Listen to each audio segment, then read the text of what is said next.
Look from the book, presented by TopSport. It's time now to have a chat to Tristan Merlehan from TopSport. Tristan, it's a great time of year. I imagine it's a great time, an exciting time of year to be a bookie. Yeah, it's a great time of the year, as you say. We've got a huge weekend coming up. We've got a really good day of racing on Wednesday as well. So it's a big week, a big month of racing coming up. So really excited to see what happens. Tristan, are you okay? Some of the horses that you suggested last week on the Good 3 podcast you made lay, I reckon every single one of them come Saturday got up.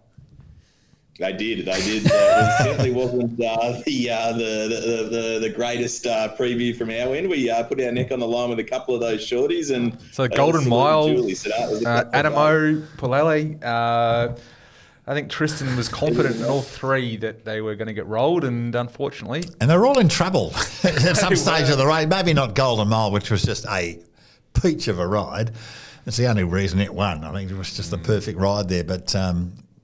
They all looked, Animo looked in trouble. Pauletti looked in a little bit of trouble. What about the smack over the head that Pauletti copped about the furlong?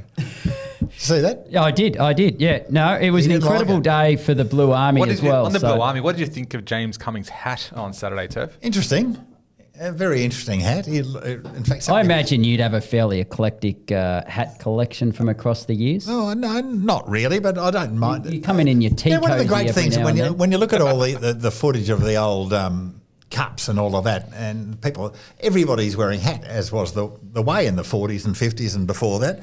There's something quite nice about blokes wearing hats, I reckon. I remember my dad, he used to have about 8 hats on his back dashboard in his car. Yeah. He'd pick one off every time he went to an event or a sporting event or whatever it was. In the back of the Bentley.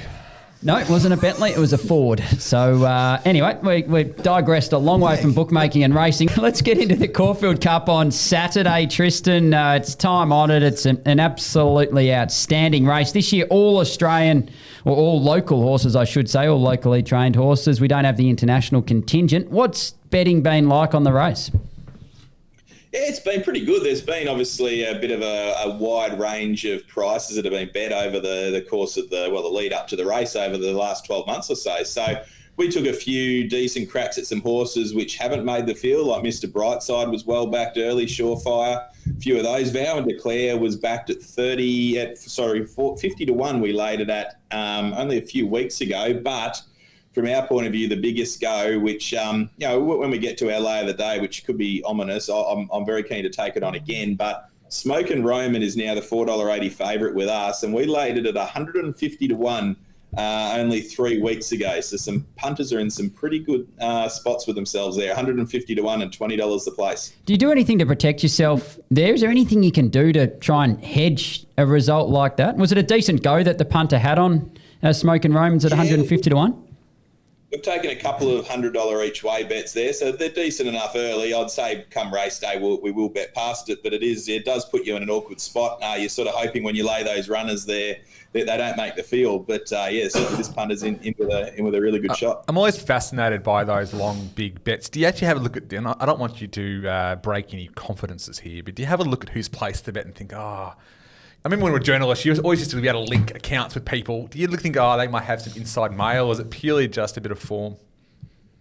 I think it's a bit of both. So it's trying to understand where particularly a horse at that price, obviously, will it get into the race is the big question mark. And obviously, the horse came out and had a really good win there last start. So I think it's things like that. You obviously profile customers and you profile whether it's just form-based and these sort of things. So it's just one of the combinations you have to put in when you're trying to assess your liabilities. So I suppose hard also because, back in the day you knew who the noms were. The noms chop and change now. Horses, qualify, get golden tickets and all that sort of stuff, and horses can win races overseas to get in there. So I suppose the days are probably a little bit before your time, Tristan, of the Cups doubles. They were so big back in the day. It's something was sort of missed, I reckon, because they also engendered talk about it and publicity and so forth about both races.